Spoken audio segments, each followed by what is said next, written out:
It's an illusion. Do you know the song?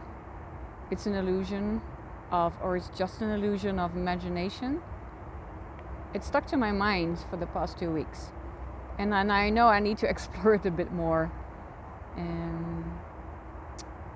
In my practice, I work with a lot of convictions, judgments, patterns that we have. And this sentence came up again when I was putting my hand at this tree, I think 1.5 weeks ago. And she gave me back this sentence, it's an illusion. The way we talk to ourselves, the way we think about ourselves or others or about the world shapes our reality. And this is not a new concept, right? I just got a reminder and I thought it would be great to remind you of it as well.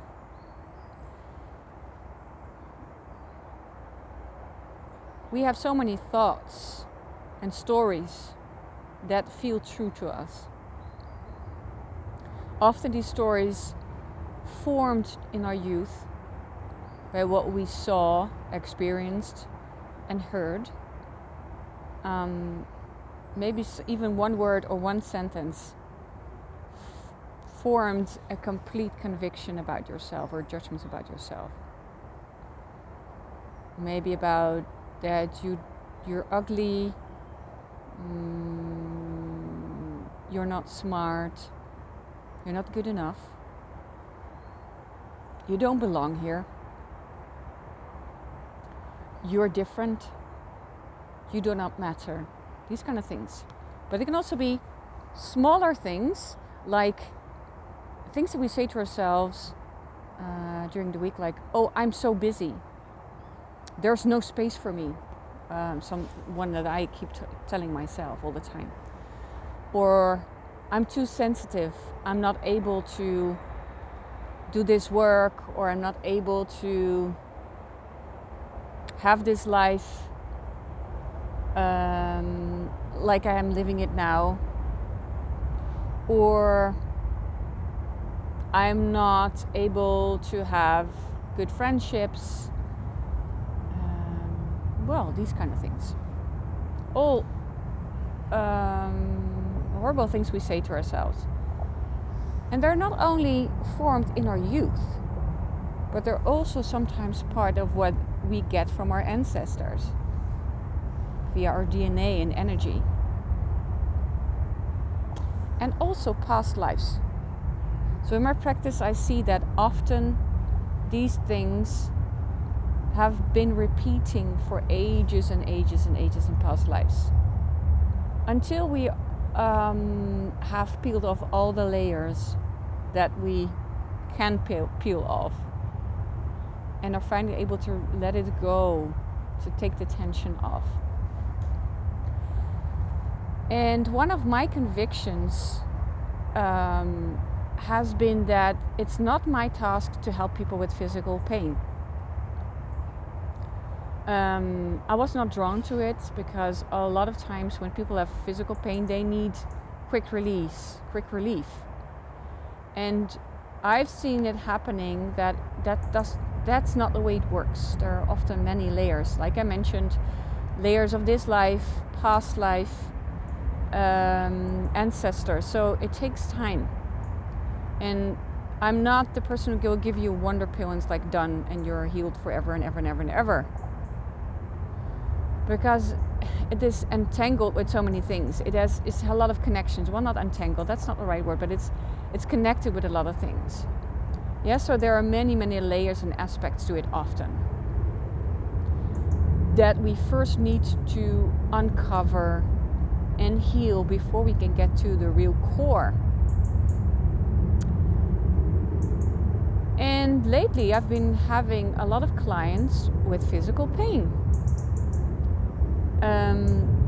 And these are clients that have been coming to me several times before, like maybe a year ago, and they come back for an update.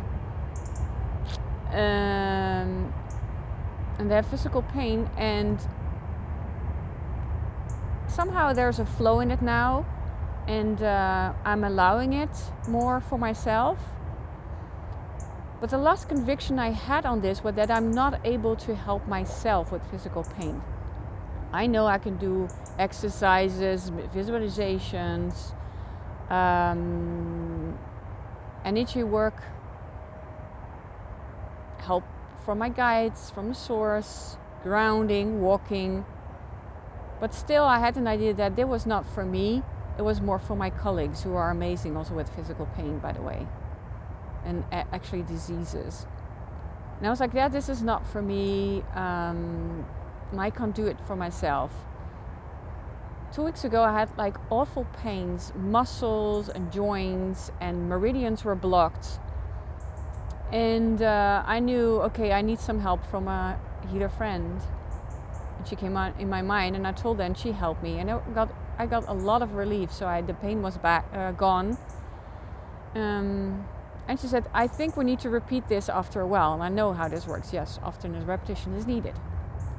And so yesterday I asked her, so is there repetition needed because the pain is back again? And she says, no, I have to wait. I feel I really have to wait. And I trust that. If she said she needs to wait, she needs to wait. I need to wait. That's our intuition talking, our best tool. And then I sat on the couch and said, I'm going to do this. I can do this. And not from willpower, but from inside. It was coming from inside. And I started to heal myself with energy, with sacred geometry, and with the 4 elements. And I felt relief. Everything was gone. The pain was gone. And I felt warm and cold, a movement in my body, and a big change, big transformation. And it was again a beautiful reminder of how we tell ourselves stories. I can't do this. This is not for me. So important. Often what we say to ourselves are illusions. It's important that we become aware of the illusions we see, that we have in our lives. That we try to recognize the voices in our head, the energy inside that is keeping us from doing what we really love and want to do, so that we can really make this world a more beautiful place, to raise the vibration of this earth and give our own contribution to that. So my question to you is, what is one of the illusions you're saying to yourself at this moment?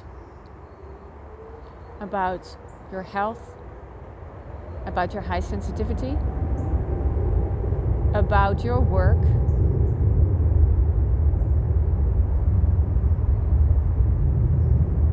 about relationships, about money, about well-being? What are you telling yourself? And when you notice that, try to give it love and attention, that part of you, because it's not who you are, it's not your core, it's not your essence, it's a part of you talking, it's a trauma talking. Give it love, because trauma needs love and attention. Don't go into the story, don't discuss it, because it's always going to win the discussion. Give it love and recognize, okay, here you are. I recognize you. Thank you for your message. I know this is really difficult for you what I'm doing now, what I want to do. I get that. I'm here for you.